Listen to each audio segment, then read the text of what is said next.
Okay, so, hi, hello, welcome back to another Reading Disturbing Stories from Reddit. So, before I get into it, I do want to say a few things. First off, the video's one take, so if you hear me stumble, mumble, fumble, and mess up my words, I'm sorry, one take. And second thing, I couldn't really find any creepypasta stories that took place on Thanksgiving, so that's my second best idea to come up with, just like doing another one of these, because usually they do semi-decent. So, yeah. But one thing I do want to say before we actually get into everything. Use code GOONS at gamersubs.gg. I'm not sponsored by Gamersubs, but maybe one day they could sponsor me and I could get some money, and hopefully I can get my own flavor. That's the goal so far. But yeah. So on this Thanksgiving day, well, it's Thanksgiving from when I'm posting this. So if you do celebrate Thanksgiving, happy Thanksgiving. If not, hope you have an amazing Thursday or Friday wherever you are. But okay, so let's get into disturbing stories from Reddit. Also, this is r/ let's not meet. So this is like real life experiences that they put into here. So yeah. But alright, let's get into this. R/ let's not meet, and the first story of this video.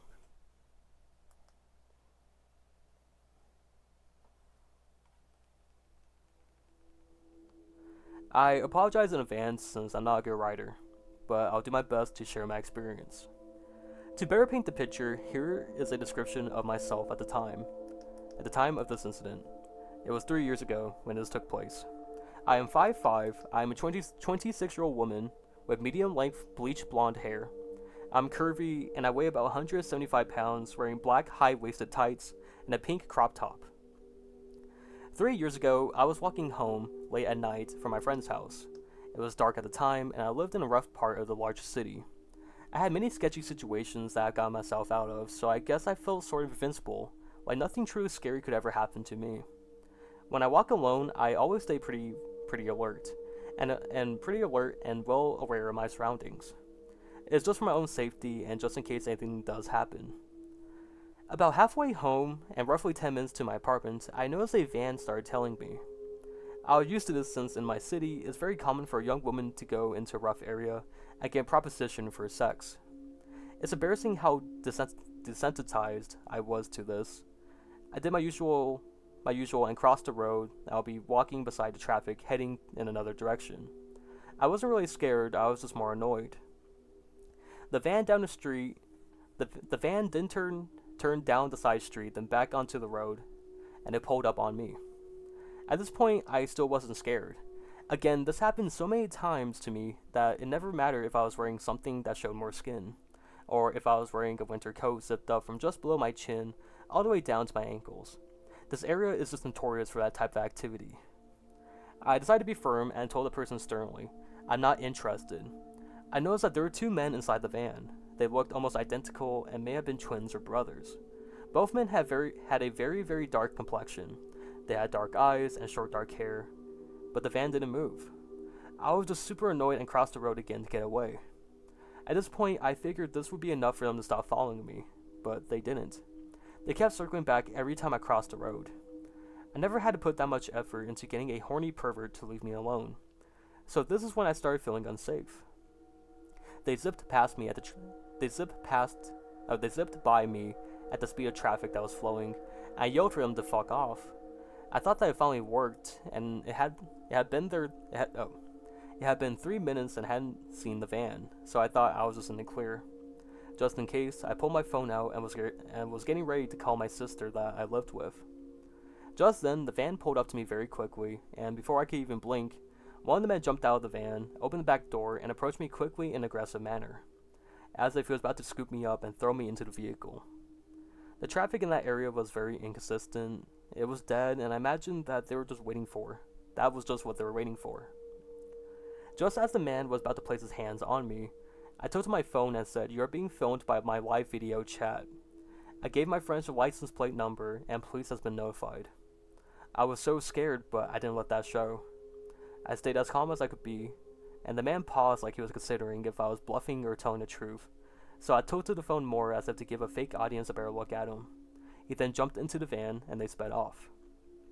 I had never been the same that night. I'm afraid of walking home alone now, even in the daytime. Please stay safe out there. To the two creeps in the van, let's not ever meet again. I hope karma finds both of you soon. So, That was, I'm confident I would have become a missing persons case. I forgot to read the title of the story, my bad. But yeah, that's from 3 years ago. So that's the first disturbing story. And I do apologize, it is one take, so you did hear me mumble and stumble. But the girl is not a good writer, or well, she did write the best she could.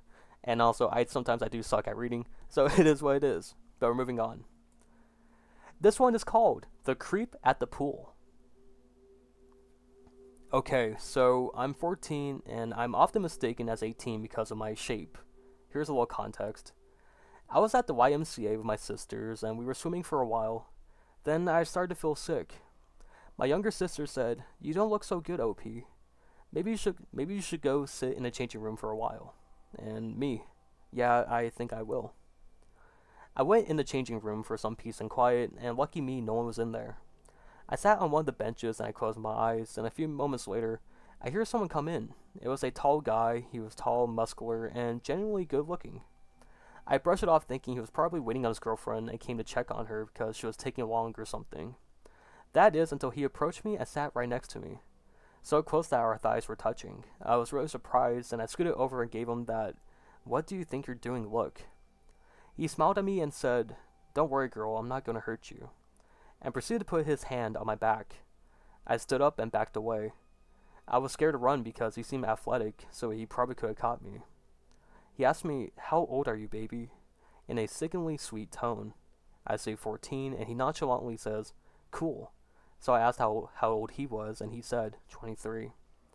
He stood up and started walking over to me, and I backed away from him. This is the turning point.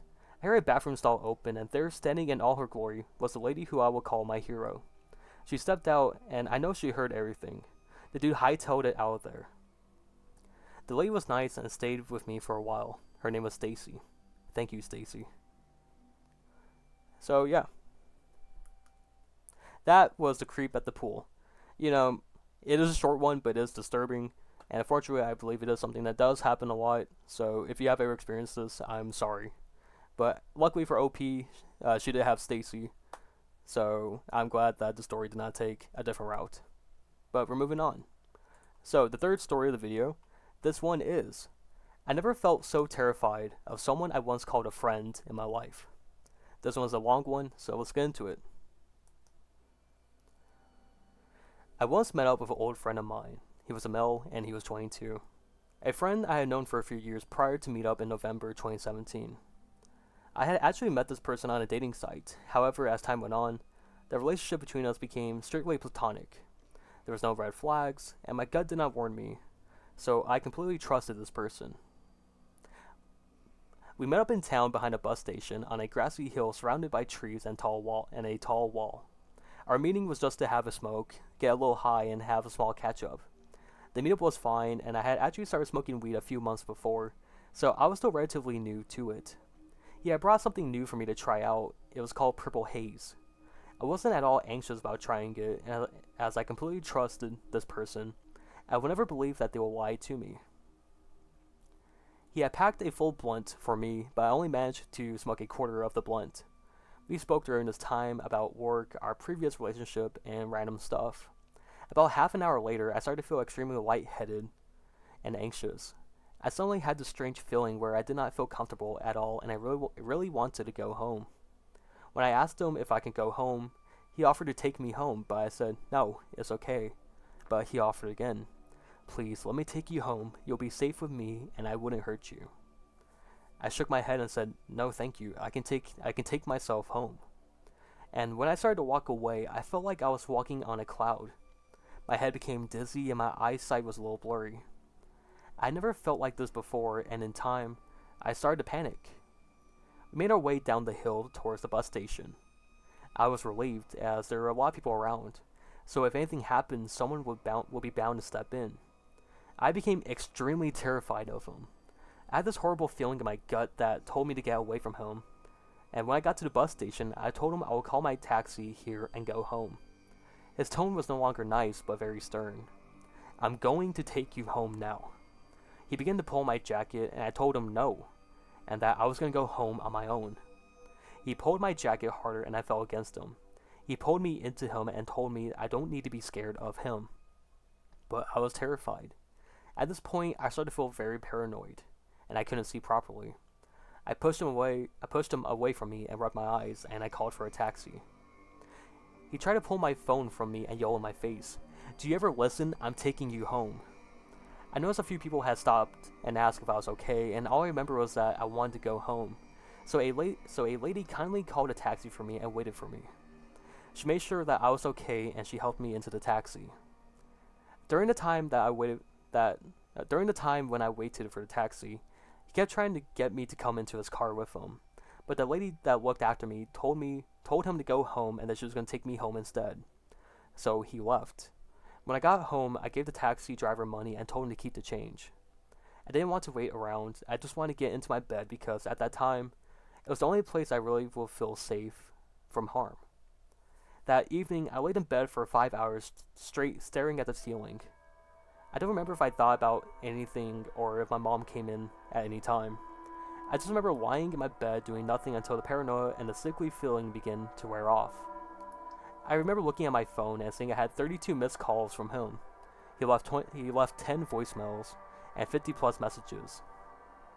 The messages were weird. He had sent around 20 just asking where I was and when I got home. And in one of the voicemails, he told me how he had his fancy of taking me home while I was drugged up and tying me up. He wanted to blindfold me, and he wanted me to submit myself to him. I freaked out and blocked him on all social medias. I blocked him on Instagram, Snapchat, Discord. I even blocked his number. Before the blocking, I told him if he ever contacted me again, I would call the police. I heard nothing from him for a month, until I received a text from an unknown number asking me how I was. I hadn't given my number to anyone, so I ignored it. I then received another message a few minutes later saying they missed me and they will come see me soon. I asked who they were, but there was no reply. Nothing. So, the creepy person who pretended to be my friend, let's never meet again. I've spoken to some friends with regards to my story, and all of them explained the weed should never make anyone feel this way. And a lot of them think that I was given spice. It wasn't weed. Spice looks like weed, but the effects are a lot stronger and more dangerous. I was 23 when this happened, and he was 22. So, like the last story, I am glad this person had people who actually looked out for her. But it is disturbing, and unfortunately, I do believe this also happens to a lot of people. So, like, when I do read disturbing stories, sometimes it does really, it kind of makes me feel uncomfortable because it is so disturbing. And like it is really weird because I used to be in criminal justice. I used to see a lot of horrid stuff, and just still reading about this stuff kind of also a little bit goosebumps. But moving on to the last one. The last one is kind of short, but it will end off in this little Thanksgiving video. So, this one is: I was a kid home alone, and a fake Girl Scout cookie salesman wouldn't leave. Years ago, when I was 11, I was staying home alone with only my little brother who was 7. At that time, it was about 9 p.m. and it was dark and it was pouring rain. And we were reading in a room. Our room was right next to the front door, with a big window and open blinds. That's when I hear the doorbell ring followed by knocking. I thought my parents had arrived. Strange though that they didn't use the garage or the keys. I looked outside to see the car, but there was just nothing but rain.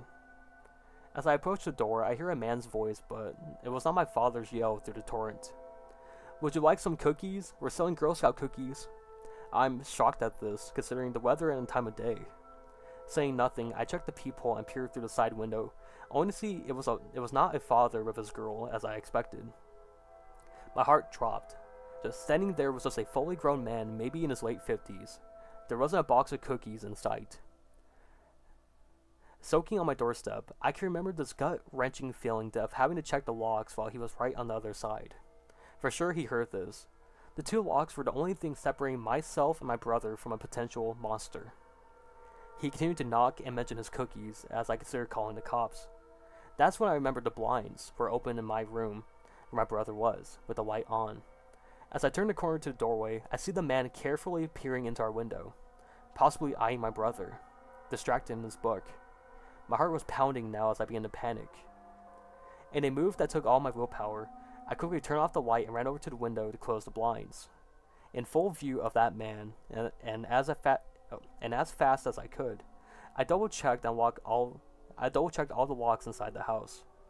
I closed all of the blinds and told my brother to go hang out in one of the big closets in the interior of the house that had no windows. I didn't tell him what was going on so he wouldn't be frightened, and for some reason I never called the cops or my parents. I just waited in the hallway until he left. Still, thinking about this gives me shivers that so many things could have gone wrong that night. My worst fear is that a stranger getting in the unlocked door before I do. Okay, so that was the last story of the video. That was I was a kid home alone and a fake Girl Scout cookie salesman wouldn't leave. Yeah, yet again, I didn't really have a Thanksgiving creepypasta that I could have told you guys. I probably could have done like an OC one, rated my own Thanksgiving creepypastas, but it is what it is. But hopefully y'all enjoyed. Don't really have anything else to say. Hope you all have an amazing. Hope you all have an amazing, Thanksgiving, or just a regular Thursday or Friday, whenever you are, or if you're seeing this outside Thanksgiving, is what it is.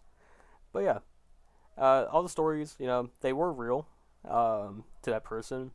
So yeah, of course, it's not gonna seem real to certain people, or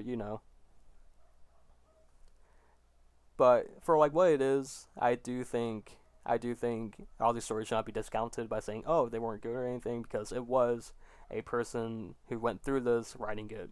So of course, just same feelings are just not going to translate well if they're not a good writer. So it is what it is. But yeah, I don't think anyone should discount these stories. I think they're also I can't really say they're in all right. This is like kind of like real life events that happen. So can't really say anything. But if you guys enjoyed, please leave a like and consider subscribing. It is free. And have a good Thanksgiving. Bye, everyone.